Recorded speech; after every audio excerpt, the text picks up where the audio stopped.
வணக்கம் நண்பர்களே. இப்போ நம்ம பார்க்க போற வீடியோ என்னன்னு பார்த்தீங்கன்னா, கன்னியாகுமரி மாவட்டத்தில் உள்ள திருப்பதி வெங்கடாச்சலபதி கோயிலை பத்தி தான் பார்க்க போறோம். இப்போ இந்த கோயிலானது கன்னியாகுமரி மாவட்டத்தில் பார்க்கக்கூடிய பல டூரிசம் பிளேஸ்ல இந்த கோயிலை ஒரு பெரிய டூரிசம் பிளேஸா கருதப்படுது. எல்லா ஸ்டேட்லயும் திருப்பதி வெங்கடாச்சலபதி கோயில்ல கட்டணும் அப்படிங்கிறது தான் திருப்பதி திருமலை தேவஸ்தானத்தோட முடிவா இருந்துச்சு. அதனால அவங்க எல்லா ஸ்டேட்ல இந்தியாவில் உள்ள எல்லா ஸ்டேட்லயும் இப்போ கட்டிக்கிட்டே வராங்க. இதுல தமிழ்நாட்டுல கன்னியாகுமரியில கட்டியிருக்காங்க. இது எப்போ கட்ட ஆரம்பிச்சாங்கன்னா 2013 கட்டுமான பணியை தொடங்கியிருக்காங்க. இதுக்காக 22.5 கோடி ரூபாய் செலவு பண்ணியிருக்காங்க. 2019 ஆண்டுல இந்த கோயிலுக்கு நிறைவு பணி முடிவடைந்து கும்பாபிஷேகமும் நடந்திருக்குது. இந்த கோயிலை கட்டுறதுக்காக கன்னியாகுமரி மாவட்டத்தில் உள்ள விவேகானந்த கேந்திரம் தன்னோட நிலத்துல இருக்க 5 ஏக்கர் நிலத்தை தானமாவே கொடுத்திருக்காங்க திருப்பதி தேவஸ்தானத்துக்கு. இந்த கோயில பாத்தீங்கன்னா 2 தளங்களா அமைச்சு கட்டியிருக்காங்க. அதுல கீழுள்ள தளத்துல மடப்பள்ளி, கல்யாண மண்டபம், அர்ச்சகர்கள் தங்கியிருக்கும் குடியிருப்பு, தீப அலங்கார மண்டபம் அமைச்சிருக்காங்க.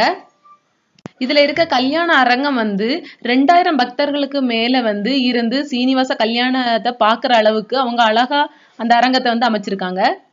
மேலுள்ள தளத்துலதான் திருப்பதி வெங்கடாஜலபதியும், பத்மாவதி தாயாரும், ஆண்டாளும், கருடாழ்வாரும் இருக்காங்க. கருடாழ்வாருக்கு தனி சன்னதியே அமைக்கப்பட்டிருக்கு. நம்ம மேல் தளத்தை போய் சேர்றதுக்கு நிறைய ஸ்டெப் அமைச்சிருக்காங்க. நல்ல வீதியான ஸ்டெப்பாவே கொடுத்துருக்காங்க. அதனால நிறைய பக்தர்கள் அட் டைம்ல மேலே ஏறி போடுற மாதிரி வசதியா கொடுத்துருக்காங்க. இங்க இருக்கிற வெங்கடாச்சலபதி சாமி பாக்குறதுக்கு அப்படியே திருப்பதியில உள்ள வெங்கடாச்சலபதி சாமி மாதிரி அப்படியே அச்சஸ்தலா இருக்காங்க.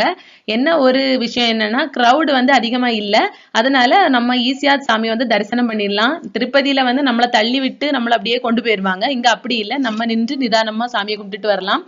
இன்னும் பல நாட்கள் டூரிசம் மக்கள் வர வர ஒருவேளை அந்த கோயில் ரொம்ப கிரௌடடா மாறதுக்கு சான்ஸ் இருக்குது.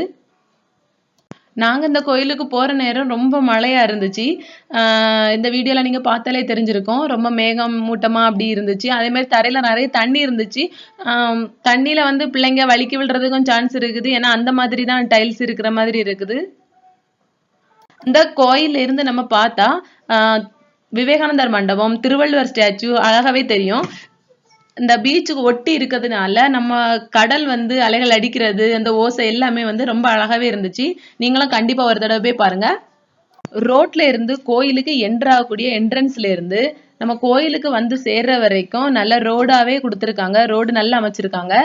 இப்போ பஸ்ல டிராவல் பண்றவங்க அதுல இறங்கி நம்ம உள்ள போய் நடந்து போறது கொஞ்சம் கஷ்டம். ஏன்னா கொஞ்சம் 1/2 கிலோமீட்டர் அதுக்கு மேல 1 கிலோமீட்டர் பக்கத்துல நெருங்கிரும் நீங்க உள்ள போய் சேர்றதுக்குள்ள. அதனால ஆட்டோ இல்லைன்னா கார் அரேஞ்ச் பண்ணி போறது நல்லது. அப்படியே இல்லைன்னா நடந்து போறவங்க இன்ட்ரெஸ்ட் இருக்கவங்க நடந்தே போயிடலாம். ஏன்னா ரோடு அவ்வளோ கிளீனா கொடுத்துருக்காங்க. ஒரு பயமும் இல்லை. ட்ரிங்கிங் வாட்டர், பாத்ரூம் ஃபெசிலிட்டிஸ் எல்லாமே இருக்குது. பார்க்கிங் ஏரியா உள்ளே கொடுத்துருக்காங்க. நல்ல அதிகமான பிளேஸாவே இருக்குது. அதனால நம்ம குடும்பத்தோட போய் சேர்ந்து இருந்து கொஞ்சம் ஸ்பெண்ட் பண்ணிட்டு கன்னியாகுமரிக்கு போறவங்க இந்த கோயிலை விசிட் பண்ண மறந்துடக்கூடாது. அடுத்த வீடியோல இன்னொரு கோயிலை பற்றி பார்க்கலாம். தேங்க்யூ.